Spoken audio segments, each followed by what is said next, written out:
Hello जय Hind students, I welcome you all on this amazing amazing platform. क्या सभी लोगों को मेरी आवाज़ प्रॉपर्ली आ रही है? क्या मैं प्रॉपर्ली दिखाई दे रही हूँ? एक बार फटाफट से बता दीजिए।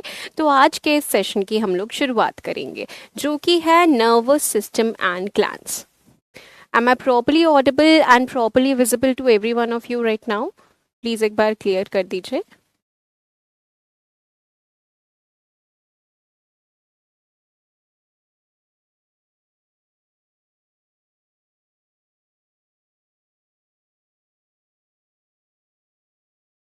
Okay, fine. चलिए, तो देखो यार, हम लोगों ने अलग अलग सिस्टम्स पढ़े थे हमारे ह्यूमन बॉडी के, जैसे कि हमारा डाइजेस्टिव सिस्टम, हमारा रेस्पिरेटरी सिस्टम, सर्कुलेटरी सिस्टम, ये सब हम लोगों ने देखे थे। अब ये सारे के सारे प्रोसेसेस एक प्रॉपर तरीके से कंट्रोल्ड मैनर में, कोऑर्डिनेटेड मैनर में चल रहे होते हैं। यानी कि हम लोगों को ये नहीं सोचना पड़ता कि यार चलो अब डाइजेशन का वक्त है, अब रेस्पिरेशन का वक्त है। नहीं, अपने आप सारी चीज़ें प्रॉपर तरीके से, कंट्रोल तरीके से, कोऑर्डिनेटेड तरीके से चल रही होती हैं। और ये कैसे चल रही होती हैं, कौन कर रहा है इन्हें कंट्रोल, कोऑर्डिनेट? तो यहाँ पे बात आ जाती है फिर दो सिस्टम्स की जो कंट्रोल और कोऑर्डिनेशन के लिए रिस्पॉन्सिबल हैं, जो कि आ जाते हैं आपके नर्वस सिस्टम और endocrine system. Let's talk about them. Just give me a second, मैं अपना फोन साइलेंट पे डाल देती हूँ पहले।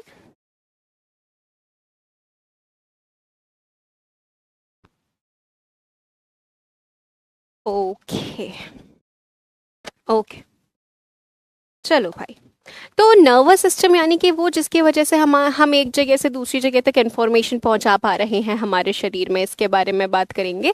और एक आ जाता है आपका एंडोक्राइन सिस्टम। एंडोक्राइन सिस्टम का मतलब होता है हमारे शरीर में जो भी हॉर्मोन्स रिलीज होते हैं हमारे शरीर में अलग अलग चीज़ों के लेवल्स को नियंत्रित रखने के लिए, जैसे कि हमारे शुगर लेवल्स को मैनेज करने के लिए, कैल्शियम लेवल्स को मैनेज करने के लिए कुछ हॉर्मोन्स रिलीज होते हैं। तो ये दोनों ही सिस्टम्स मिलकर हमारे शरीर को कोऑर्डिनेट, कंट्रोल मैनर में चला रहे हैं। अब आप मुझे ये बताइए कि इन दोनों में से ज्यादा अच्छा सिस्टम कौन सा है, ज्यादा बेटर सिस्टम कौन सा है चीजों को कंट्रोल करने के लिए? नर्वस सिस्टम बेटर है या एंडोक्राइन सिस्टम बेटर है? बताइए सोच के जरा। इस वाली क्लास में आंसर्स अच्छे से दे देना, क्योंकि probably this is going to be my last class for your batch. मैं चाहती हूँ कि आज अच्छे से आंसर्स दें आप लोग।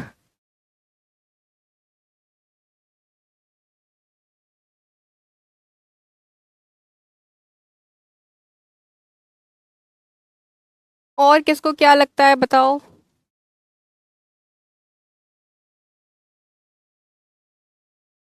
ठीक है। नर्वस लगता है हम लोगों को, लेकिन चलो एक बात बताती हूँ। भगवान ने अगर हमारे शरीर में दोनों सिस्टम्स बनाए हैं तो किसी एक को बेहतर, किसी एक को बेकार नहीं बनाया। दोनों ही सिस्टम्स हमारे लिए बहुत ज़रूरी हैं, लेकिन एक सिस्टम ऐसा है जो, मतलब दोनों सिस्टम का एक पॉजिटिव पॉइंट है, एक नेगेटिव पॉइंट है। दोनों के ही पॉजिटिव नेगेटिव के बारे में बात करते हैं। नर्वस सिस्टम ये जो हमारा होता है ना, ये बेसिकली बहुत ज़्यादा फास्ट होता है, जबकि हॉर्मोन्स जो होते हैं ये स्लो होते हैं। कि हॉर्मोन्स रिलीज हुए उसके बाद में ये पर्टिकुलर कोई चीज करेंगे, आपके शरीर में मैनेज करेंगे, रेगुलेट करेंगे, तो ये बहुत स्लो होते हैं। लेकिन हॉर्मोन्स जो है वो आपके can reach all the cells, ये सारे सेल्स तक पहुंच सकते हैं। Can reach all the cells, जबकि जो आपका ये नर्वस कंट्रोल है ये सारे सेल्स तक नहीं पहुंच सकता, तो it can't reach all the cells. ठीक है, तो एक पॉजिटिव एक नेगेटिव दोनों का पॉइंट हो गया ना। नहीं वल्लभी, वो आपको दूसरे सर पढ़ाएंगे। There was some confusion, faculty इसके बाद में चेंज हो जाएंगे बायोलॉजी के बाद में। चलो, नर्वस कंट्रोल की हम लोग बात करते हैं। Let's talk about nervous system.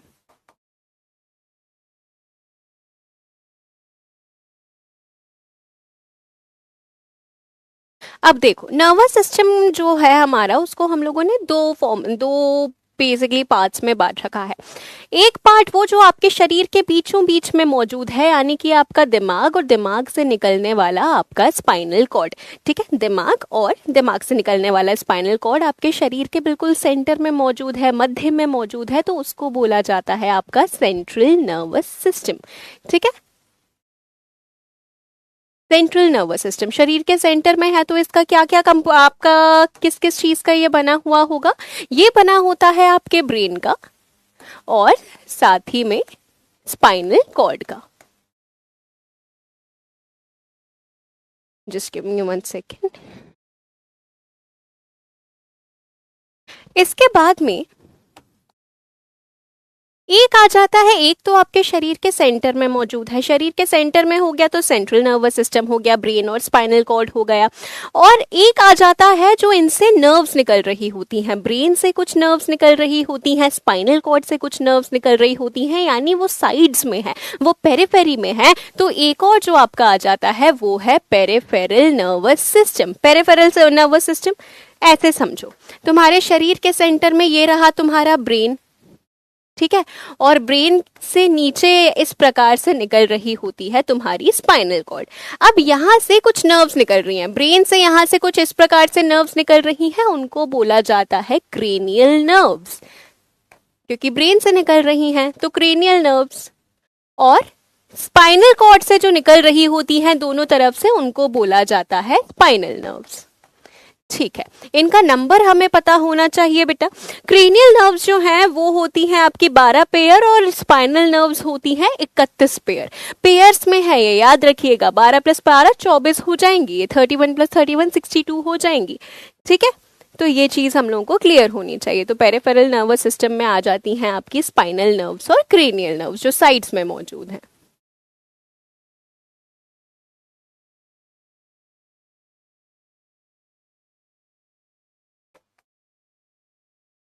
ठीक है भाई, अब इसके बाद में पेरिफेरल नर्वस सिस्टम को मैं दो हिस्सों में बांट रही हूँ।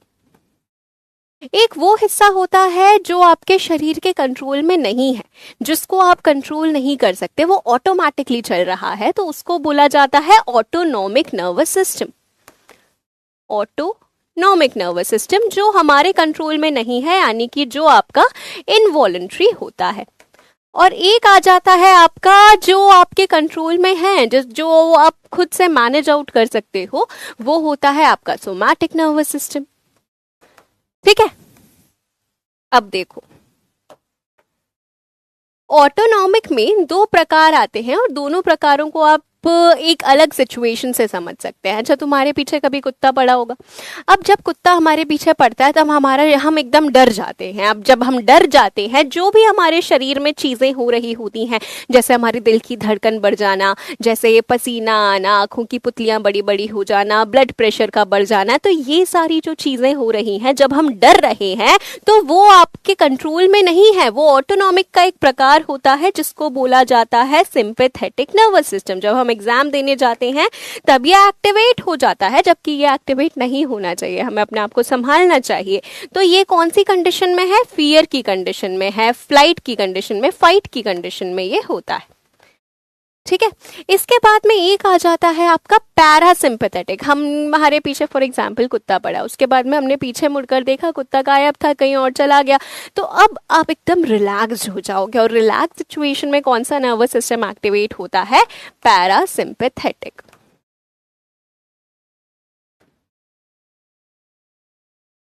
ठीक है, पैरासिम्पैथेटिक ये कामिंग इफेक्ट शो करता है। ठीक है भैया, तो ये तुम्हारा पूरा नर्वस सिस्टम हो जाता है। सोमैटिक जो तुम्हारे कंट्रोल में है, उसके दो पार्ट्स कौन से हो जाते हैं? फॉर एग्जाम्पल मैंने गर्म तवे पे हाथ रखा तो एकदम से मेरा हाथ हट जाएगा, तो यहाँ पे दो प्रकार के सिस्टम्स आए। एक वो सिस्टम जो इन्फॉर्मेशन को लेकर गया दिमाग तक, जैसे ही मैंने उस तवे को टच किया, सिग्नलिंग जो लेकर गया था उसको बोला जाता है सेंसरी, क्योंकि उसने सेंस किया। ठीक है, तो इसमें एक तो आ जाता है आपका सेंसरी, और जब मैं वापस मेरे दिमाग से प्रोसेसिंग होकर सिग्नलिंग आई है कि भैया हाथ हटा लो नहीं तो जल जाएगा, वो हो जाता है मोटर। तो सेंसरी और मोटर, इसके दो प्रकार हो जाते हैं। क्या ये चीज क्लियर है? ये आपका पूरा नर्वस सिस्टम हो जाता है। दोबारा से दोहरा रही हूं, एक शरीर के जो मध्य में सेंटर में मौजूद होगा वो ब्रेन और स्पाइनल कॉर्ड होता है, जो साइड्स में से नर्व्स निकल रही हैं, एक आपकी वो हो जाती है स्पाइनल नर्व्स और क्रेनियल नर्व्स। यस वल्लभी, बिल्कुल रिफ्लेक्स आर्क होता है वो जो सेंसरी और मोटर वाला पोर्शन होता है। पेरिफेरल नर्वस सिस्टम की हम बात करें तो एक जो हमारे कंट्रोल में है, एक जो नहीं है। जो हमारे कंट्रोल में नहीं है वो ऑटोनॉमिक होता है, जिसमें डर लगना और थोड़ा काम रहने वाला सिचुएशन आ जाता है। और सोमैटिक का मतलब ये आपका वॉलंटरी है, जो आपके कंट्रोल में होता है। ठीक है, ये आपका नर्वस सिस्टम हो गया, डन, सॉर्टेड। चलो आगे बढ़ते हैं। अब इसके बाद में हम अपने ब्रेन की ज़रा बात कर लेते हैं। ब्रेन हमारा जो मैनेजर है, ब्रेन के कुछ हिस्सों के काम हम लोगों को पता होने चाहिए। अब सारे हिस्सों के काम पढ़ने में तो सालों लग जाते हैं बेटा, जितने हम लोगों को पता होने चाहिए इस लेवल पे उनको हम कवर करते हैं। ठीक है, देखो ब्रेन को हमने हमारे समझने के लिए 3 हिस्सों में डिवाइड किया है। एक ये आगे वाला हिस्सा, एक पीछे वाला हिस्सा, और एक जो सेंटर में मिड ब्रेन मौजूद होता है। तो कोई भी जानवर जैसे होता है तो उसका आगे वाले पैरों को फोर लिम्स बोला जाता है, पीछे वालों को हाइंड लिम्स बोला जाता है। उसी प्रकार से ब्रेन का आगे वाला जो पोर्शन है उसको बोला जाता है बेटा फोर ब्रेन। ठीक है, उसके बाद में जो बीच में मौजूद है वो आपका मिड ब्रेन हो जाता है, जो सबसे छोटा हिस्सा है।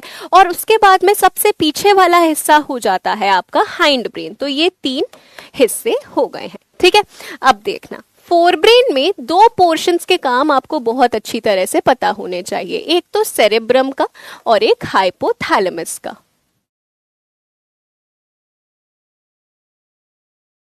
देखो भाई, जो सेरेब्रम होता है वो तुम्हारे दिमाग का सबसे बड़ा हिस्सा है। ये देखो, ये वाला पोर्शन, ये जो पोर्शन दिख रहा है पूरा, ये क्या है? ये तुम्हारा सेरेब्रम है, सबसे बड़ा हिस्सा है। और यही रिस्पॉन्सिबल होता है तुम्हारे सोचने के लिए, तुम्हारी इंटेलिजेंस के लिए, तुम्हारी याददाश्त के लिए, तुम्हारे बोलने के लिए, यानी कि मेमोरी, स्पीच, रीजनिंग, इंटेलिजेंस, इन सब का ये सेंटर होता है तुम्हारा सेरेब्रम। ठीक है, तो इसको यहाँ पे हम लोग मेंशन कर लेते हैं, स्पीच, मेमोरी, रीजनिंग,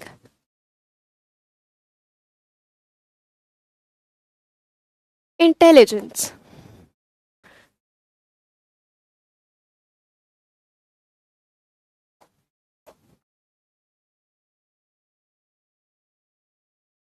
ठीक है, इसके बाद में आपका जो हाइपोथैलेमस है वो किस चीज के लिए रिस्पॉन्सिबल होता है?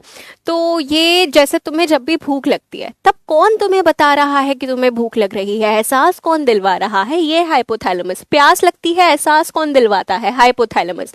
तो थर्स्ट और हंगर का एहसास दिलवाने के लिए हाइपोथैलेमस रिस्पॉन्सिबल होता है।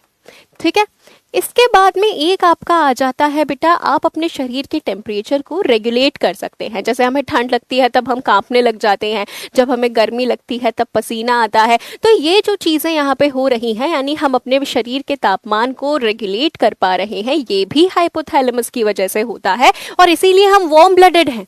ठीक है, चिड़िया और मैमल्स, बर्ड्स एंड मैमल्स ही 2 ऐसे होते हैं जो कि अपने शरीर के टेम्परेचर को रेगुलेट कर सकते हैं, बाकी कोई जानवर नहीं कर सकता। ठीक है, तो body temperature regulation.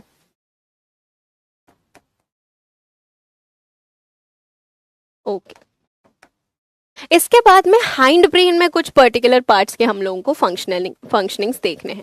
Hind brain के अंदर आता है एक तो सेरेबेलम, सेरेब्रम नहीं है, सेरेबेलम है ये। ठीक है, एक होता है पोन्स और एक होता है medulla oblongata.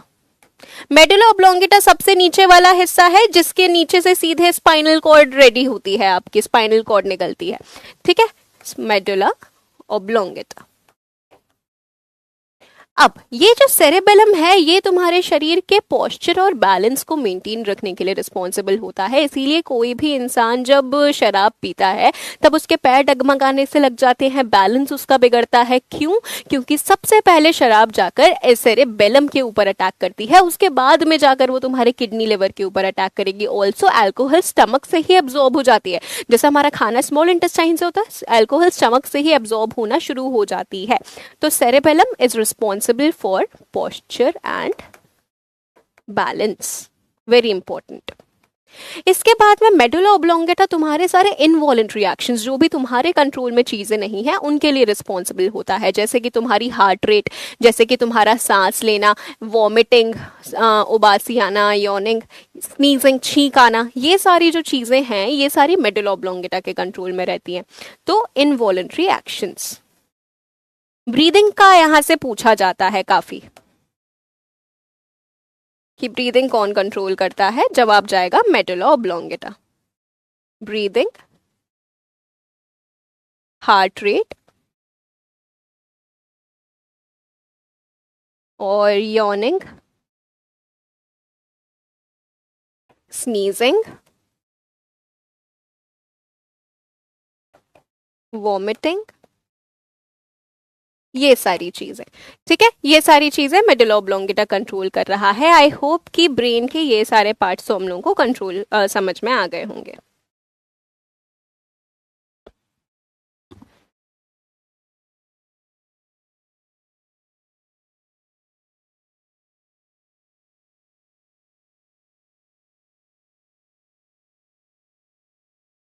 Hiccups, yes, that is also one thing, बिल्कुल सही है माया। वो भी इनवॉलेंट्री एक्शन हो जाएगा तो वो भी मेडुला ऑब्लोंगेटा कंट्रोल करेगा। अब बारी आ जाती है, ब्रेन को प्रोटेक्ट करके रखना बहुत ज़्यादा ज़रूरी है यार। अब हम तो प्रोटेक्ट कर कर इतना रखते नहीं हैं, गवर्नमेंट हमसे ज़्यादा टेंशन लेती है कि हमारा दिमाग प्रोटेक्टेड रहे भैया। वो सोचती है कि हेलमेट लगा लें, ये नहीं तो हम चालान बना देंगे, तो कम से कम हेलमेट लगाएंगे। और हम क्या करते हैं, ट्रैफिक सिग्नल पे पहुंचे और हेलमेट लगा लिया। लेकिन उनको हमसे ज़्यादा हमारी परवाह है, इस चीज़ को बिल्कुल डिनाई नहीं करना चाहिए। तो भगवान ने हमें बताया, तो भगवान को भी पता ही था कि थोड़े केयरलेस से हैं, तो उन्होंने खुद एक प्रोटेक्टिव सिस्टम बनाकर भेजा है थोड़ी बहुत रक्षा करने के लिए। वो क्या क्या सिस्टम आता है उसके अंदर, ये समझना। सबसे ऊपर तो आता है आपका स्कल, यानी कि जो आपका बोन है, क्रेनियल बोन्स, ठीक है, वो आ जाती हैं। इसके नीचे आती हैं बेटा, जैसे ही फॉर एग्जाम्पल तुम किसी इंसान का सर का ऑपरेशन देख रहे हो तो पहले हड्डी हटानी पड़ती है, जो क्रेनियल बोन है उसको हटाना पड़ता है। उसके बाद में यहाँ पे 3 लेयर्स होती हैं बेटा, एक 3 पतली पतली सी स्किन जैसी लेयर्स होती हैं, और इन तीनों लेयर्स को बोला जाता है मेनिंजेस। मेनिंजेस बोला जाता है, ठीक है। कौन कौन सी मेनिंजेस होती हैं, बोन के जस्ट नीचे होती है ड्यूरा मैटर, उसके बाद में एरिकनोइड और पाया मैटर, ये 3 मेनिंजेस होती हैं। और फिर उसके नीचे आ जाता है आपका ब्रेन फाइनली। तो ब्रेन के ऊपर ये कुछ लेयर्स मौजूद होती हैं इसको प्रोटेक्ट कर कर रखने के लिए। एडिशनली एक और चीज देखो, तुम्हारे ब्रेन में स्पेसेस में ये एक ब्लू कलर का फ्लूइड भरा हुआ दिख रहा है। ये ब्लू कलर का फ्लूइड, इसका नाम है सेरेब्रोस्पाइनल फ्लूइड, या फिर इसको प्यार से सीएसएफ बोल देते हैं। सेरेब्रोस्पाइनल फ्लूइड बहुत जरूरी है। पहली चीज, ये कुशनिंग इफेक्ट प्रोवाइड करवाता है। फॉर एग्जाम्पल ये तुम्हारा हाथ, इसको मैंने ऐसे मारा, ठीक है, तो हाथ को लगेगी, लेकिन यहाँ पे अगर मैं एक गद्दी लगा दूं और फिर मारूं तो नहीं लगेगी, यानी कि कुशनिंग इफेक्ट मिल गया, यानी कि एक प्रोटेक्शन मिल गया। तो सेरेब्रोस्पाइनल इफेक्ट सबसे पहली चीज तो यहाँ पे कुशनिंग इफेक्ट प्रोवाइड करवा रहा है, या फिर हम बोल सकते हैं कि एक शॉक एब्जॉर्बर की तरह ये काम कर रहा है। और दूसरा इसका काम है बुएंसी प्रोवाइड करवाना। फिजिक्स में आप लोग पढ़ते हो बुएंसी, ठीक है, जिसकी वजह से कोई भी चीज हमें हल्की फील होती है। तो हमारा जो दिमाग है वो 1200 से 1400 ग्राम का होता है, लेकिन वो हमें इतना भारी फील नहीं हो रहा, ठीक है, क्योंकि ये जो सेरेब्रोस्पाइनल फ्लूइड है ये बुएंसी प्रोवाइड करवा रहा होता है। ब्रेन सर्जरी पेनलेस होता है क्या? नहीं बेटा, एनेस्थीसिया दिया जाता है, ठीक है। बिना एनेस्थीसिया के आपके शरीर में जरा सा भी कट लगेगा तो दिक्कत होगी। ओके, चलो, तो आई होप कि ये सारी चीजें हम लोगों को क्लियर हैं, यानी कि brain is protected mainly by the 3 layers. कौन कौन सी लेयर्स हैं? एक तो बोनी स्कल होता है, एक सीएसएफ होता है, और एक मेनिंजेस होती हैं। यहां तक सब लोगों को क्लियर है क्या? एक बार प्लीज मुझे बता देंगे।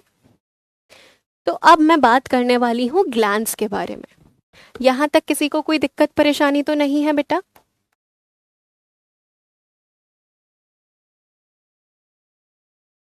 एक बार प्लीज बता देंगे।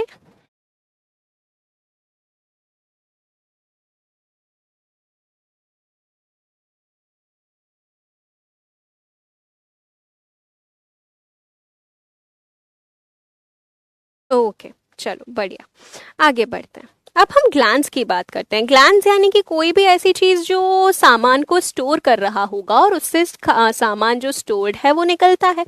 तो आपके शरीर में ना 2 प्रकार के ग्लैंड्स होते हैं। इस चीज को बहुत आसान है समझना, देखना। एक तो होते हैं एक्सोक्राइन ग्लैंड्स और एक होते हैं एंडोक्राइन ग्लैंड्स, ठीक है। अब एक्सोक्राइन ग्लैंड्स जो होते हैं ना, मिडिल ब्रेन क्या कंट्रोल करता है? तो बेटा मिडिल ब्रेन जो है यूजुअली वो तुम्हारे देखने की और सुनने की जो क्षमता में है ना, उसमें थोड़ी मदद कर रहा होता है। मिडिल ब्रेन सबसे छोटा हिस्सा होता है, ठीक है। चलो अब देखो, एक्सोक्राइन ग्लैंड जो होता है वो कुछ इस प्रकार का होता है। ये थैली है जिसके अंदर सामान भरा हुआ है। अब इस थैली से एक नली निकली हुई होती है जो एक पर्टिकुलर जगह पे जाकर अपने सिक्रेशंस को यहाँ पे डलवा रही होती है।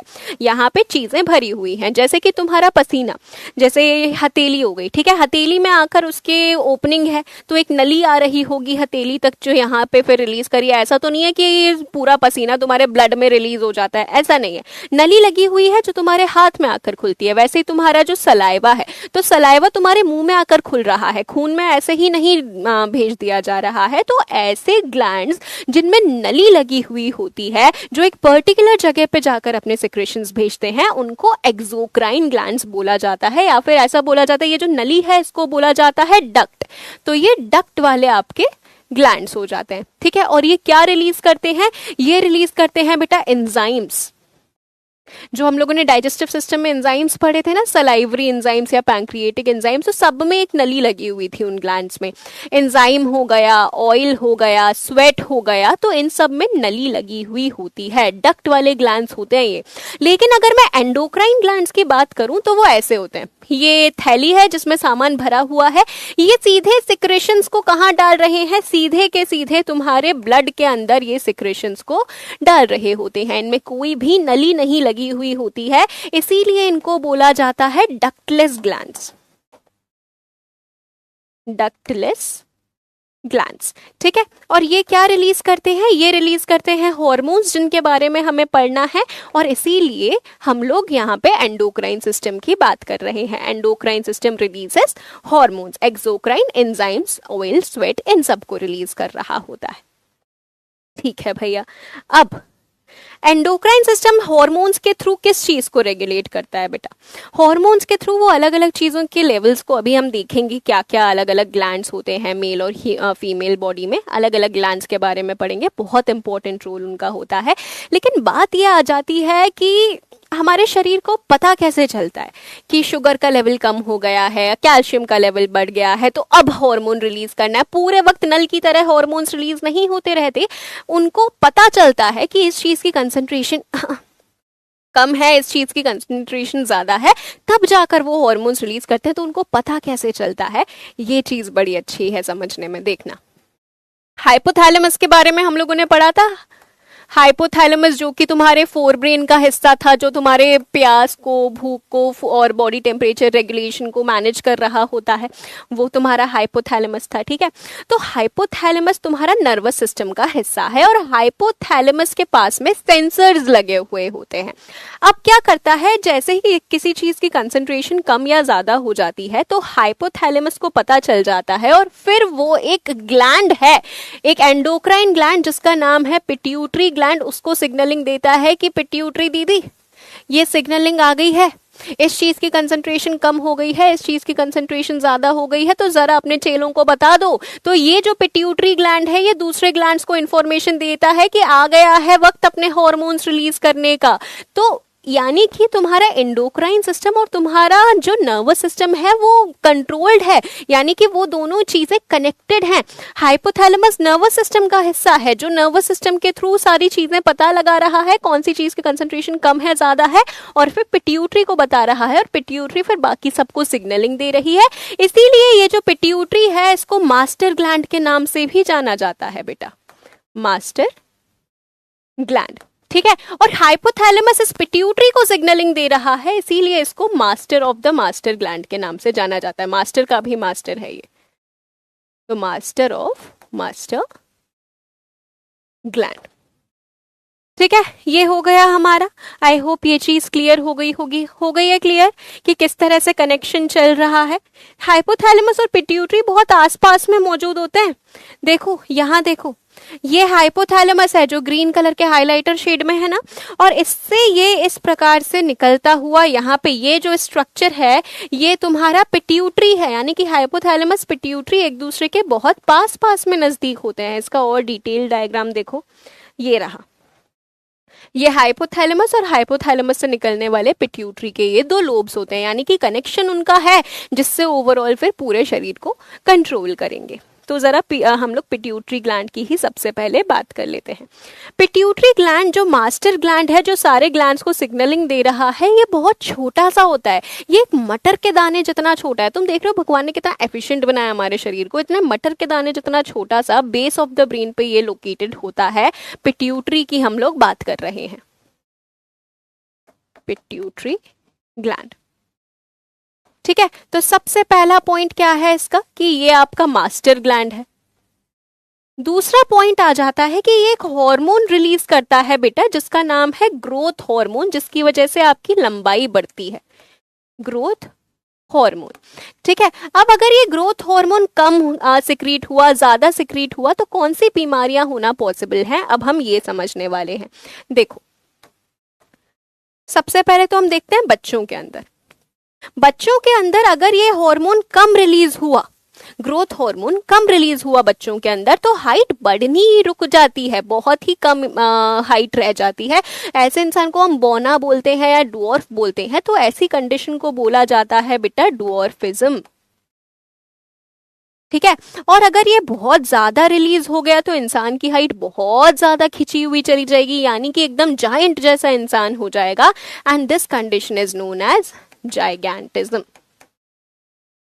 ठीक है, तो अगर बच्चों में कम ज्यादा रिलीज होता है तो ये बीमारियां हो जाती हैं। अर्ली एजिंग का रीजन इनमें डिस्टर्बेंस की, अर्ली एजिंग बेटा, एजिंग आपका एक नेचुरल प्रोसेस होता है। एजिंग में बहुत सारी चीजें आती हैं, वो आपकी स्किन से रिलेटेड होती हैं, आपके ऑर्गन से रिलेटेड होती है, ये सारे तो आपके शरीर को मेंटेन करने का काम कर रहे हैं। Ageing is affecting all of the body, हर एक चीज को इफेक्ट करता है एजिंग। अभी हम एक ग्लैंड को पढ़ेंगे, रुकना देखना अभी बताऊंगी। ठीक है, तो ये देखो, ग्रोथ हार्मोन जो है बच्चों में कम ज्यादा रिलीज होने से ऐसा करवा रहा है।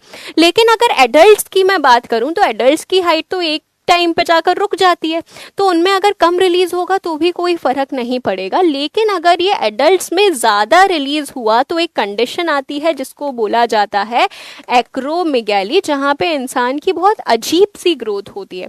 जैसे तुमने खली को देखा है, खली को एक्रोमेगैली है, यानी कि बहुत अनइवन फेशियल ग्रोथ है उनका जो शक्ल है वो नॉर्मल नहीं है, अनइवन सा ग्रोथ है, यहाँ से जॉ का साइज बहुत ज्यादा बड़ा है। तो ये जो अनइवन ग्रोथ हो रही है, ये एडल्ट्स में ज्यादा ग्रोथ हार्मोन सिक्रीट होने की वजह से होती है। तो ये आपका पिट्यूटरी ग्लैंड। और इसके बारे में एक और बात जो आप लिख लेंगे, पी साइज्ड है और बेस ऑफ द ब्रेन पे लोकेटेड होता है। ठीक है, तो पिट्यूटरी ग्लैंड के बारे में आई होप कि ये सारी चीजें हम लोगों को क्लियर हो गई होंगी। ओके बच्चे, इसके बाद में एक ग्लैंड है पाइनियल ग्लैंड। पाइनियल ग्लैंड तुम्हारे शरीर का सबसे छोटा ग्लैंड है, स्मॉलेस्ट ग्लैंड है। ये पाइनियल ग्लैंड एक हार्मोन रिलीज करता है जिसका नाम है मेलाटोनिन। बेटा मेलानिन नहीं है, मेलानिन की वजह से तुम्हारे स्किन का कलर होता है, दैट इज डिफरेंट। ये मेलाटोनिन है, और इसी मेलाटोनिन की वजह से तुम्हारी जो 24 घंटे की स्लीप वेक साइकिल चल रही है ना, रात में ही नींद आती है, दोपहर में थोड़ी बहुत नींद आती है, तो ये 24 आवर्स की जो स्लीप वेक साइकिल चल रही है, ये इस मेलाटोनिन की वजह से है। 24 आवर्स स्लीप वेक साइकिल, जिसको सर्केडियन रिदम भी बोला जाता है।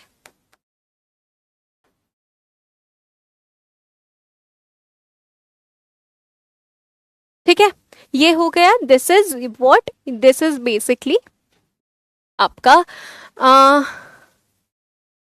स्टमक में एक वॉल होता है, तो वोमिट कैसे होता है। स्टमक में एक जो वॉल होता है बेटा, स्टमक के स्टार्टिंग में तुम बात कर रही हो शायद अमीशा, स्टमक के स्टार्टिंग में जो स्पिंस्टर होता है उसको लोअर ईसोफेजियल स्पिंस्टर बोला जाता है। कभी कभार उसका ओपनिंग प्रॉपर नहीं हो पाता है, जिसकी वजह से जो फूड कंटेंट्स हैं वो उल्टे डायरेक्शन में आ जाते हैं। वो बेसिकली इसीलिए होता है जिससे वो अपोजिट डायरेक्शन में फूड कंटेंट्स को आने ना दे। ठीक है, चलो ये हमारा हो गया पाइनियल ग्लैंड, पिट्यूटरी ग्लैंड। इसके बाद में थायराइड ग्लैंड की हम लोग बात कर रहे हैं। तो thyroid gland is your largest endocrine gland.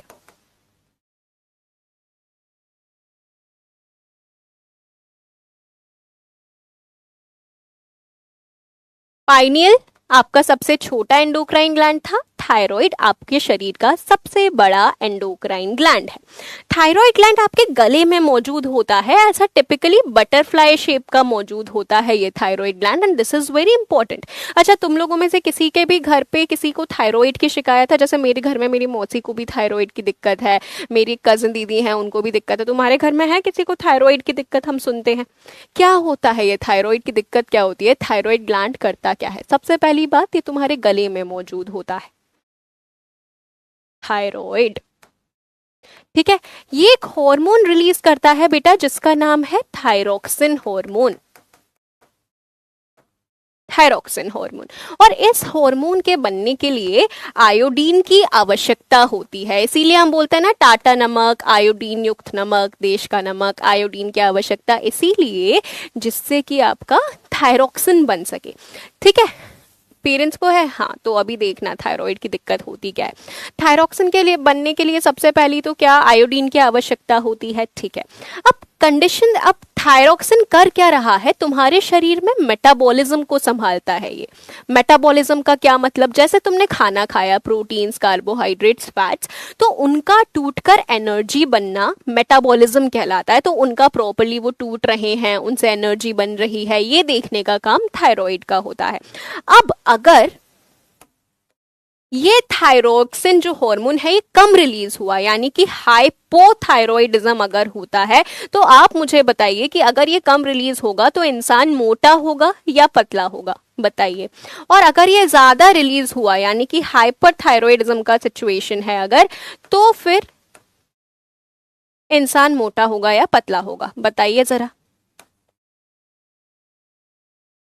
Hypothyroidism जो है, जहां पे ये कम रिलीज हो रहा है, ऐसी सिचुएशन में क्या होगा? मेटाबॉलिज्म नहीं हो पाएगा, यानी कि बिल्कुल सही है काव्या, आपके शरीर में चीजें एनर्जी नहीं बना पा रही हैं टूट के, तो वो स्टोर होती जाएंगी और ऐसी सिचुएशन में इंसान हो जाएगा ओबीज। लेकिन अगर यही मैं बात करूं बहुत ज्यादा रिलीज हो रहा है अगर, तो ज्यादा रिलीज हो रहा है यानी खाना खाया एनर्जी में कन्वर्ट हुआ, खाना खाया एनर्जी में कन्वर्ट हुआ, तो वो शरीर में स्टोर नहीं हो पाएगा और ऐसी सिचुएशन में इंसान बहुत ज्यादा पतला होगा। इंसान को, मतलब ऐसे हॉस्पिटल में कोई भी पेशेंट ऐसे सामने से आता है, उसको देखकर ही पहचान लिया जाता है कि यार बहुत पतला सा है, आंखें ऐसी बाहर सी निकली हुई सी हैं, हाईली एनर्जेटिक सा लग रहा है, यानी कि हाइपरथायरॉइड का पेशेंट है वो, ठीक है।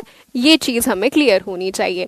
एक और बीमारी इससे एसोसिएटेड है कि अगर आयोडीन की कमी हो गई, आयोडीन की कमी होने की वजह से आपके गले में स्वेलिंग आ जाती है और उस सिचुएशन को बोला जाता है घेंघा, यानी कि गोइटर, गोइटर की सिचुएशन आ जाती है बेटा, गले में स्वेलिंग हो जाती है अगर आयोडीन की कमी की वजह से। यहाँ पे मैं लिख देती हूं, अगर आयोडीन की कमी हो गई, आयोडीन की कमी की वजह से अगर थायरोक्सिन कम बन रहा है तो फिर गोइटर होता है, नहीं तो ये दोनों सिचुएशंस आपकी आ जाती हैं। तो थायराइड से रिलेटेड ये सारी चीजें हमें पता होनी चाहिए, ठीक है। अब देखो, अब अगला ग्लैंड आ जाता है थायराइड के जस्ट पीछे, ये थायराइड ग्लैंड है बटरफ्लाई शेप का, इसके जस्ट पीछे की तरफ एक ग्लैंड होता है, ये 4 ग्लैंड्स होते हैं पीछे की तरफ, और इनको बोला जाता है बेटा पैराथायरॉइड ग्लैंड्स, जो कि हार्मोन रिलीज करते हैं जिनका नाम है पैराथायरॉइड हार्मोन। और ये पैराथायरॉइड हार्मोन ये चेक करता है कि तुम्हारे शरीर में कैल्शियम का लेवल सही है या नहीं है, यानी कि कैल्शियम लेवल्स को मेंटेन करने का काम इस थायराइड के पीछे वाले ग्लैंड का होता है, पैराथायरॉइड ग्लैंड का होता है। इसके बाद में ग्लैंड आ जाता है थाइमस, जो तुम्हारे दिल के ऊपर की तरफ लोकेटेड होता है। अभी किसी ने मुझसे ये पूछा था ना कि एजिंग में क्या हो रहा है, तो एजिंग में ग्लैंड्स में भी बदलाव आता है, जैसे ये थाइमस ग्लैंड है, ये थाइमस ग्लैंड एज के साथ में छोटा होता जाता है। ये एक हार्मोन रिलीज करता है जिसका नाम है थाइमोसिन, जो आपके इम्यूनिटी में रिस्पॉन्सिबल, इम्यून सिस्टम जो है, इम्यूनिटी में एक सेल होते हैं उसका मेचुरेशन कराने के लिए रिस्पॉन्सिबल होता है, यानी कि बीमारियों से लड़ने की क्षमता में थाइमस ग्लैंड का एक इंपॉर्टेंट रोल है। लेकिन एज के साथ में ये छोटा होता जा रहा है, तो अगर एज के साथ में छोटा होता जाएगा, इसीलिए जो वृद्ध लोग होते हैं, जो बूढ़े हो चुके हैं, उनका जो बीमारियों से लड़ने की क्षमता है वो बहुत कम हो जाती है। क्यों हो जाती है कम? क्योंकि थाइमस का साइज छोटा होता जाता है। तो ये चीज हमें याद रखनी है, thymus gland size decreases with age। Size decreases with age. ठीक है, चलो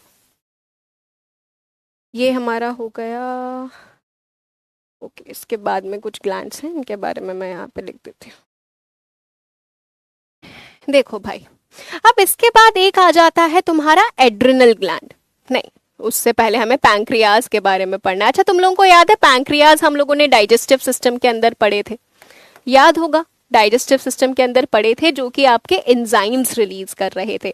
अब एंजाइम्स रिलीज कर रहे थे यानी पैंक्रियाज तो एक्सोक्राइन हुए, लेकिन पैंक्रियाज हॉर्मोन्स भी रिलीज करते हैं यानी ये एंडोक्राइन भी होते हैं। इसीलिए पैंक्रियाज को मिक्स्ड ग्लैंड बोला जाता है बेटा। मिक्स ग्लैंड क्यों बोला गया? क्योंकि ये आपके हॉर्मोन्स भी रिलीज कर रहे हैं, एंजाइम्स भी रिलीज कर रहे हैं, दोनों रिलीज कर रहे होते हैं। ठीक है, तो इसीलिए इनको मिक्स ग्लैंड या फिर इनको एक्सो एंडोक्राइन ग्लैंड्स बोला जाता है।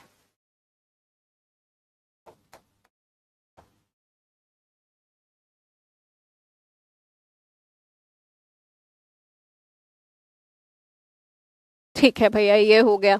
अब ये बहुत एक इम्पॉर्टेंट चीज यहाँ पे आ रही है कि ये कौन से आपके हॉर्मोन्स को रिलीज कर रहे हैं।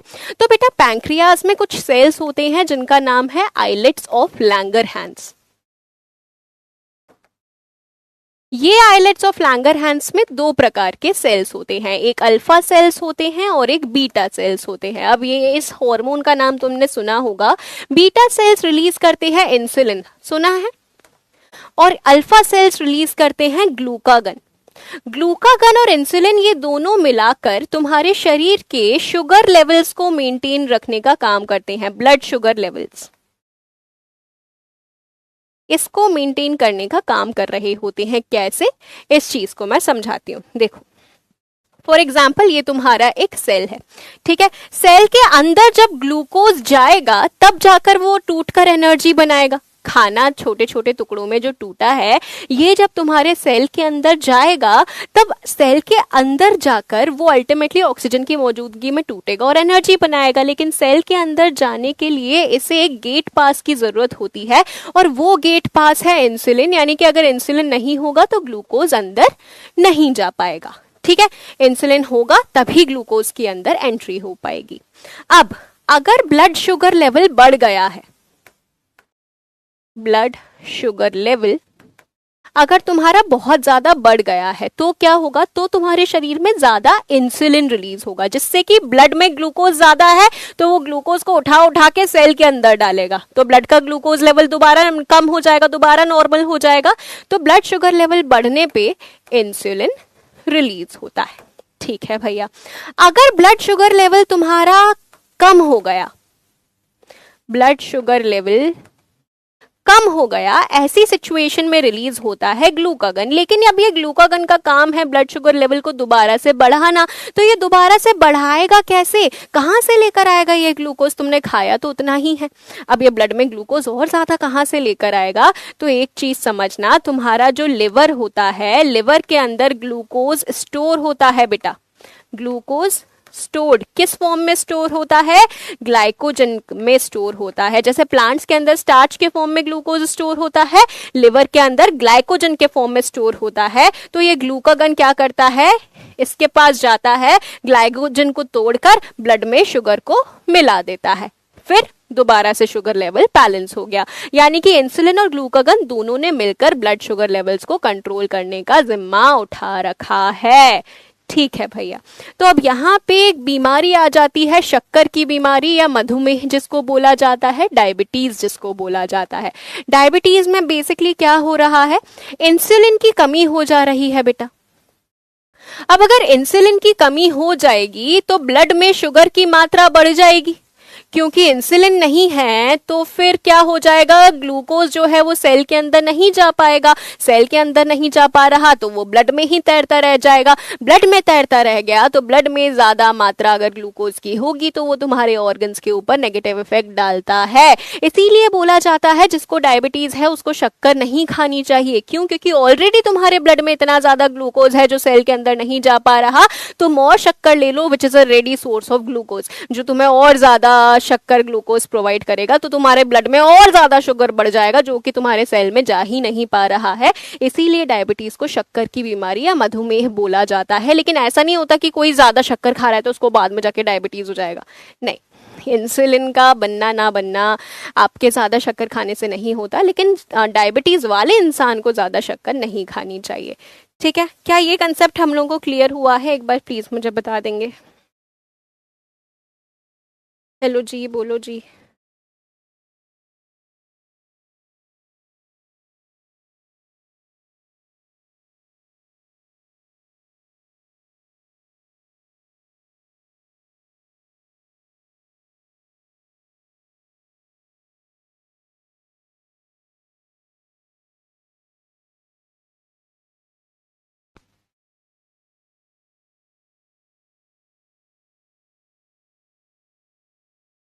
परफेक्ट है बच्चे, परफेक्ट है। चलो आगे बढ़ते हैं।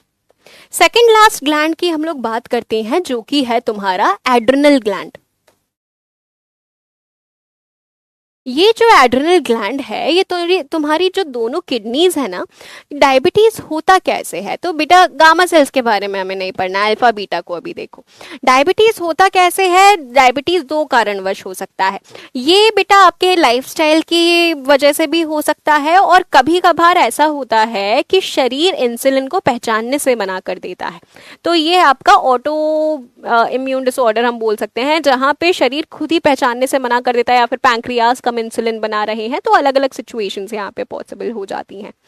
How are pregnant women getting diabetes? बेटा बहुत सारे फैक्टर्स होते हैं किसी भी चीज के होने के। फॉर एग्जाम्पल काव्या, अगर मैं तुम्हें बोलूं कि मुझे हेयर फॉल बहुत हो रहा है, इसका इलाज बता दो, तो हेयर फॉल के अंडरलाइंग बहुत सारे रीजंस हो सकते हैं। स्ट्रेस हो सकता है, आपका खान पान हो सकता है, आपका स्कैल्प हेल्थ हो सकता है, विटामिन डी विटामिन B12 की कमी हो सकती है। तो हर एक चीज के बहुत सारे पॉसिबल रीजंस हो सकते हैं, डिपेंड करता है। इसीलिए जब हम डॉक्टर को बताते हैं तब वो हमारी सारी चीजें सुनकर फिर जड़ को हटाने की कोशिश करता है, रूट कॉज क्या है।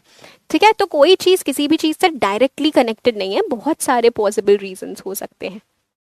इंसुलिन रेजिस्टेंस, यानी कि हाँ वही इंसुलिन रेजिस्टेंस का मतलब क्या है? शरीर ने इंसुलिन को पहचानने से मना कर दिया। इंसुलिन तुम्हारे शरीर में रिलीज हो रहा है, लेकिन फिर भी तुम्हें डायबिटीज हो गया, यानी कि शरीर इंसुलिन को पहचानने से मना कर देता है। वो अब अलग अलग कारणवश हो सकता है, जैसे कि ये आपका जेनेटिक भी पॉसिबल है। ठीक है, this can be genetically also possible, और प्लस लाइफस्टाइल की वजह से भी पॉसिबल हो सकता है। ठीक है, चलो अब हम बात कर ले जरा एड्रिनल ग्लैंड की। तो एड्रिनल ग्लैंड तुम्हारी दोनों किडनियों के ऊपर टोपी बन के बैठा हुआ है। ये दोनों किडनियां हैं, ठीक है, दोनों किडनी के ऊपर इस प्रकार से कैप बनकर एड्रिनल ग्लैंड बैठा हुआ रहता है। अब एड्रिनल ग्लैंड जो है ये दो हार्मोन रिलीज करता है बेटा, एक तो है एड्रेनलिन और एक है नॉर एड्रेनलिन, या फिर इनको एपिनेफ्रिन और नॉर एपिनेफ्रिन भी बोला जाता है। तो एपिनेफ्रिन बोलो एड्रेनलिन बोलो, सेम चीज है। अब इनका काम पता है क्या होता है? तुम लोगों ने सिंपैथेटिक नर्वस सिस्टम देखा था, जहां पे क्या हुआ था? जब भी डर लग रहा था तब सिंपैथेटिक नर्वस सिस्टम एक्टिवेट हो रहा था, याद है? तो डर लगने वाली सिचुएशन में, यानी कि फियर फाइट फ्लाइट की सिचुएशन में, जो भी तुम्हारे शरीर में चेंजेस हो रहे थे, आंखों की पुतलियां बढ़ना, दिल की धड़कन बढ़ना, ब्लड रेट ब्लड प्रेशर बढ़ जाना, हार्ट बीट बढ़ जाना, तो ये सारी जो चीजें होती हैं, ये सारी जो हम कंडीशंस देखते हैं सिंपैथेटिक नर्वस सिस्टम के अंदर, ये इन्हीं दोनों हॉर्मोन्स के चलते हो रही होती है। ऑल्सो एडिशनली एड्रिनल ग्लैंड आपका एक कॉर्टिसोल भी रिलीज करता है। कॉर्टिसोल आपके शरीर का स्ट्रेस हार्मोन है।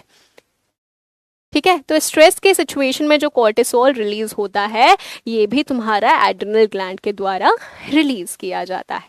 ठीक है बच्चे, चलो आखिरी ग्लैंड की हम बात करते हैं, जो है गोनाड्स। अब अभी तक जितने भी हम लोगों ने ग्लैंड्स देखे थे वो मेल्स में और फीमेल्स दोनों में मौजूद होते हैं। गोनाड्स जो हैं ये मेल्स में अलग होते हैं और फीमेल्स में अलग होते हैं। देखते हैं जरा, मेल्स फीमेल्स। ठीक है, मेल्स में बेटा ये होता है आपका टेस्टीज। टेस्टीज के दो काम होते हैं, और ओवरीज यहाँ पे फीमेल्स में होती हैं ओवरीज। ओवरीज के भी दो काम होते हैं, मैं बता देती हूँ।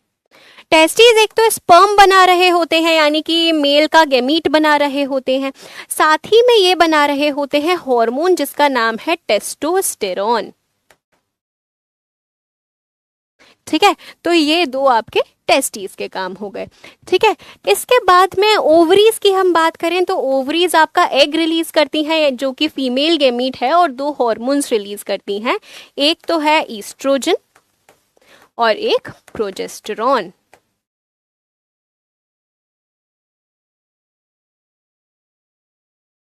हाँ, एड्रेनलिन रश कैसे होता है in respect to adrenaline gland? प्रथम, जब भी हमें डर लगता है, सिंपैथेटिक नर्वस सिस्टम में जो भी चेंजेस हो रहे थे वो क्यों हो रहे थे, तुम खुद सोचो। आंखों की पुतलियां बड़ी हो रही थी जिससे हम ये देख सके कि कहाँ हमें जाके छुपना है।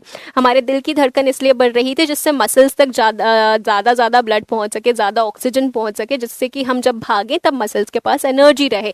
ब्लड प्रेशर भी इसीलिए बढ़ता है। तो ये जो सारे बदलाव आते हैं, ये हमारे शरीर को एक फाइट की कंडीशन में, एक फियर की कंडीशन से बचाने के लिए आते हैं, सर्वाइवल के लिए आते हैं। तो जब भी हम घबरा रहे होते हैं तब हमारे बॉडी में यही एड्रेनलिन रश होता है, हमें उस सिचुएशन से निकालने के लिए, हमें डर की सिचुएशन से हटाने के लिए। तो एड्रेनलिन रश इज बेसिकली डर की सिचुएशन में एड्रेनलिन का ज्यादा रिलीज होना। जब भी हम घबरा रहे होते हैं तब शरीर में एड्रेनलिन रश हुआ ना। तो ये कैसे हुआ है? ये आपके एड्रेनल ग्लैंड के द्वारा इसी के रिलीज होने से हुआ है। ठीक है, ये गोनाड्स वाली चीज हम लोगों को क्लियर है। गोनाड्स में, गोनाड्स का बेसिकली काम गेमीट फॉर्मेशन भी होता है, गेमीट यानी कि स्पर्म और एग मेल और फीमेल के अंदर, और हॉर्मोन्स बनाना भी। अब यहाँ पे अगर मैं हॉर्मोन्स की बात कर रही हूँ तो टेस्टोस्टेरोन और ईस्ट्रोजन, ये दोनों ही हॉर्मोन्स ऐसे हैं जो इंसान में सेकेंडरी सेक्सुअल कैरेक्टर्स, जो प्यूबर्टी में चेंजेस आते हैं ना मेल्स और फीमेल्स में, उनके लिए रिस्पॉन्सिबल होते हैं। तो इनको यहाँ पे मैं लिख देती हूँ, they are responsible for secondary sexual characters. उसके बाद में प्रोजेस्ट्रॉन की बात करें तो पी से प्रोजेस्ट्रॉन, पी से प्रेगनेंसी हार्मोन। प्रेगनेंसी में एक इंपॉर्टेंट रोल होता है इस हार्मोन का। ठीक है, तो ये तुम्हारा हो गया। अब बात, तुम लोगों को ये पता है जो प्रेगनेंसी टेस्ट करने वाली किट्स होती है ना बेटा, डोपामीन एग्जैक्टली एड्रेनल ग्लैंड से वो एक न्यूरोट्रांसमीटर की तरह काम करता है Kavya, that will be quite in detail. Dopamine हो गया, सेरोटोनिन हो गया, ये सारे तुम्हारे न्यूरोट्रांसमीटर्स हैं बेसिकली, जो हैप्पी हॉर्मोन्स हो गए या फिर एसिटाइल कोलिन हो गया, तो दे आर बेसिकली न्यूरोट्रांसमीटर्स। अब देखो, तो मैं क्या बता रही थी, प्रेगनेंसी टेस्ट जो किट होती है ना, तो प्रेगनेंसी टेस्ट किट में कैसे पता चलता है कि इंसान प्रेग्नेंट है? यूरिन के थ्रू कैसे पता चलता है? तो बेटा यूरिन में एक हार्मोन बनना शुरू हो जाता है, human chorionic gonadotropin, HCG hormone होता है। जैसे ही कोई भी वुमेन प्रेग्नेंट होती है तब उसके शरीर में प्लेसेंटा बनता है जो बच्चे को कनेक्ट करता है ना, माँ के थ्रू जो बच्चा कनेक्टेड रहता है, प्लेसेंटा के थ्रू कनेक्टेड रहता है। वो प्लेसेंटा जो बच्चे को नरिशमेंट प्रोवाइड करवाता है। तो प्लेसेंटा जैसे जैसे बनता है ना, वैसे वैसे एचसीजी बनना शुरू होता है, और वही एचसीजी यूरिन में दिखने लग जाता है। तो उसी के थ्रू पता चलता है कि कोई भी वुमेन प्रेग्नेंट है या नहीं है। तो this is something about another hormone. यहाँ तक चीजें क्लियर हैं क्या? एक बार मुझे बता दीजिए।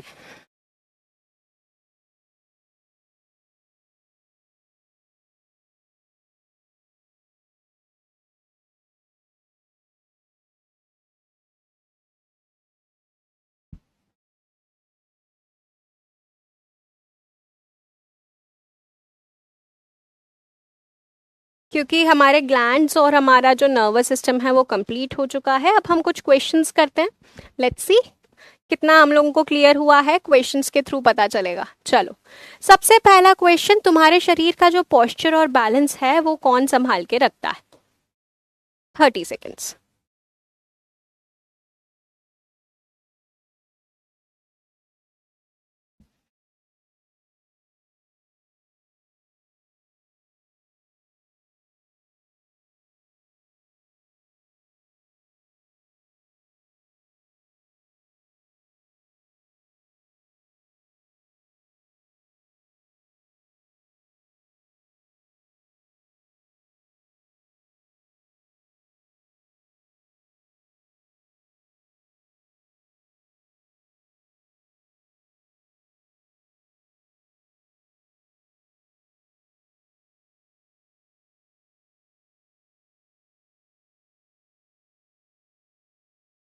ओके, सही जवाब हमारा क्या आ जाएगा? Poll stopped, option number C, that is cerebellum. Cerebellum जो हमारे दिमाग के सबसे पीछे वाला जो हिस्सा था ना, उसका पार्ट था सेरेबेलम। ठीक है।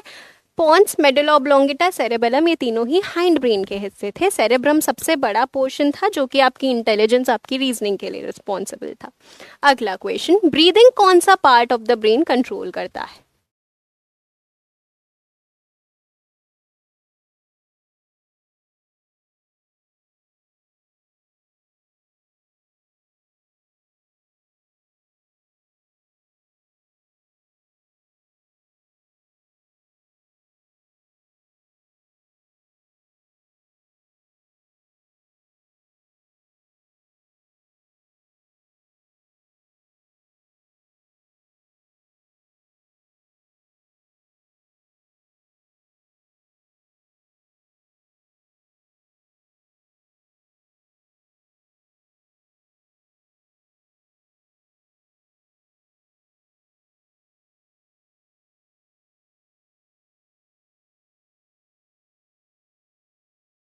स्टॉपिंग द पोल, सही जवाब जाता है option number D, that is medulla oblongata. बताया था मैंने, ब्रीदिंग से रिलेटेड क्वेश्चन आएगा, मेडुला ऑब्लोंगेटा। ठीक है।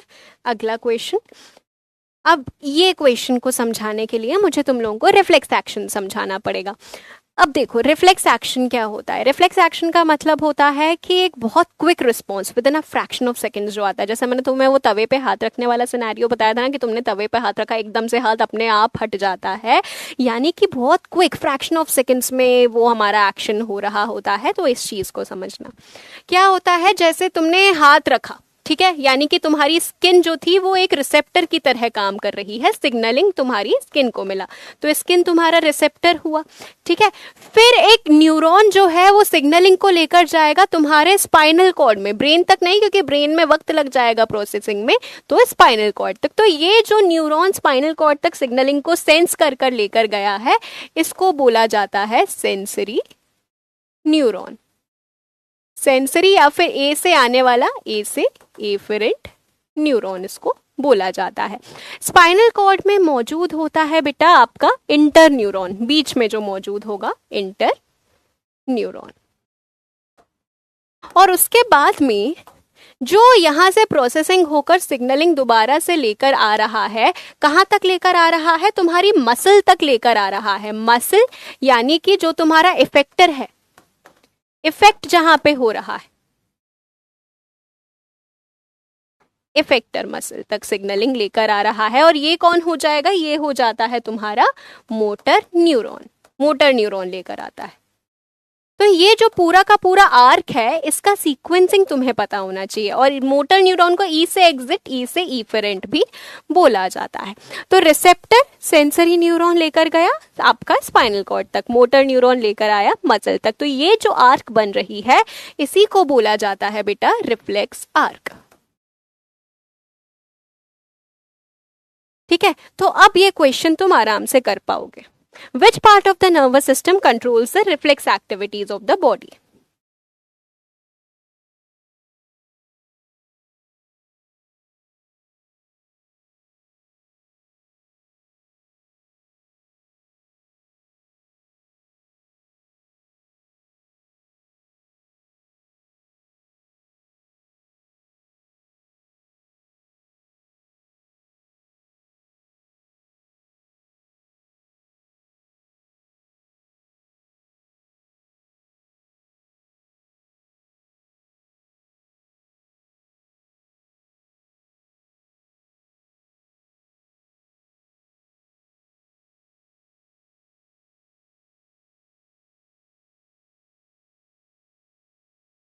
ओके, स्टॉपिंग द पोल, सही जवाब option number B, spinal cord जाएगा 100%। ठीक है। चलो, अगला सवाल, identify which of the following statement about thyroxine is incorrect. 30 seconds का टाइमर, जवाब दीजिए।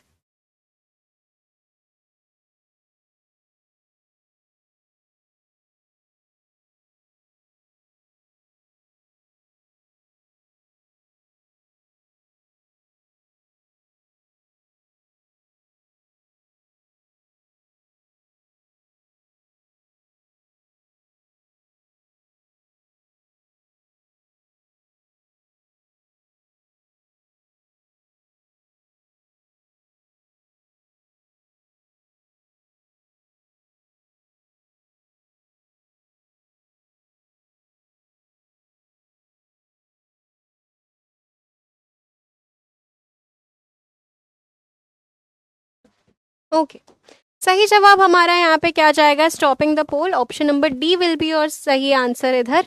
46.67% बच्चों के ही सही जवाब हैं। ऐसा क्यों भैया? अब देखो इस चीज़ को एक एक करके हम देखें। Thyroid gland regulates iodine, requires iodine, सही बात है। सारे ऑप्शंस को नहीं पढ़ते हो इसीलिए गलती करते हो। अगला, thyroxine is also known as thyroid hormone, सही है। It regulates protein, carbohydrates and fat metabolism, सही तो है। खाने का टूटकर एनर्जी में, और खाना क्या है, प्रोटीन, कार्बोहाइड्रेट्स, फैट्स ही तो है, ये भी सही है। आयरन इज एसेंशियल, तो ये तो डेफिनेटली रॉन्ग हो गया ना, क्योंकि आयोडीन की आवश्यकता होती है। सारे ऑप्शंस पढ़ोगे तो इस प्रकार की गलतियां नहीं करोगे। Option number D will be और करेक्ट आंसर। अगला question, master gland of the body कौन सा ग्लैंड होता है? 30 सेकेंड्स।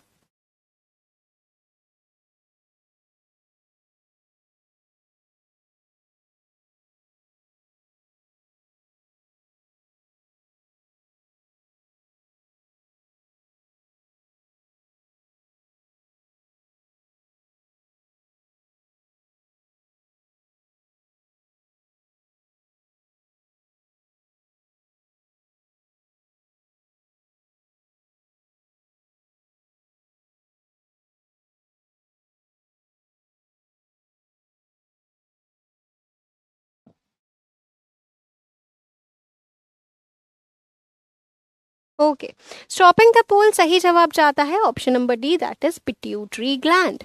ठीक है, pituitary gland also known as the master gland, pea shape, pea size का होता है, बेस ऑफ द ब्रेन पे लोकेटेड होता है। अगला, ग्रोथ हार्मोन कौन से ग्लैंड के द्वारा बनाया जाता है?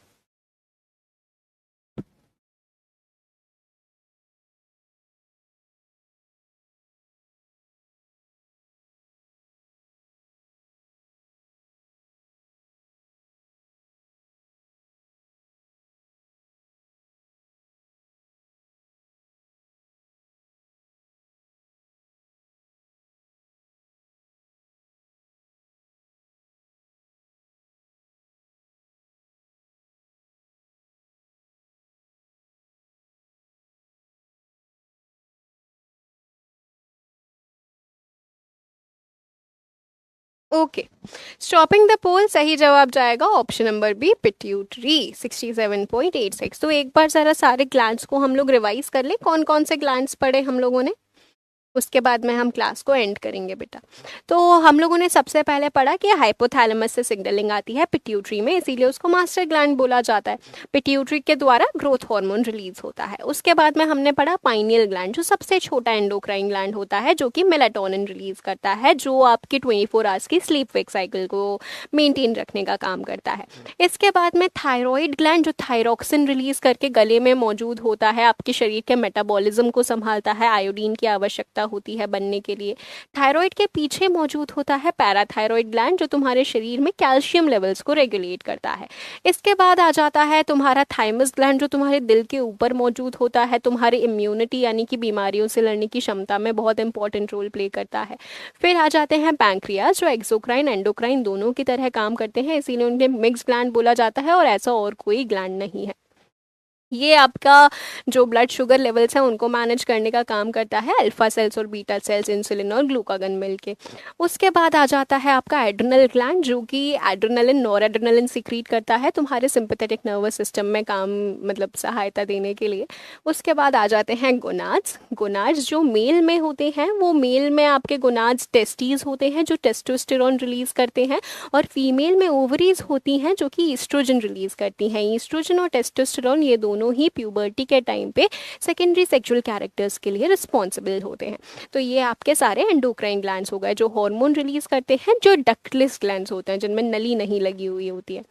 ठीक है, तो इसी के साथ में ग्लैंड्स भी सारे ख़त्म हो जाते हैं, और इस सेशन को हम अब यहीं पे ख़त्म करते हैं। तो बायोलॉजी का सिलेबस यहाँ पे हो जाता है ख़त्म। आई होप कि आप लोगों ने काफ़ी कुछ सीखा होगा। क्वेश्चंस हम लोगों ने प्रैक्टिस किए थे, तो उनसे आपको समझ में आया होगा कि कितना हमें क्लास में क्लियर हो जाता है। हो ही जाता है क्लास में हम लोगों को क्लियर, है ना, क्वेश्चंस भी सॉल्व हो जाते हैं। बाकी रिवाइज़ करते रहना, क्योंकि अगर रिवाइज़ नहीं करा तो क्लास में जितनी भी हम लोगों ने मेहनत करी है वो सब बर्बाद हो जाएगी। तो इसीलिए कीप रिवाइजिंग। ठीक है, जो सारे इंपॉर्टेंट पॉइंटर्स थे वो सारे आपको कंप्लीट करवा दिए गए हैं। तो चलिए फिर मिलते हैं, जब हम लोग एग्ज़ाम करने जाएंगे उससे पहले एक आध बार मिल लेंगे, ठीक है? तो everyone take care, signing off till then, as I always say, a healthy mind resides in a healthy body. Take care everyone, bye bye, जय हिंद, वंदे मातरम।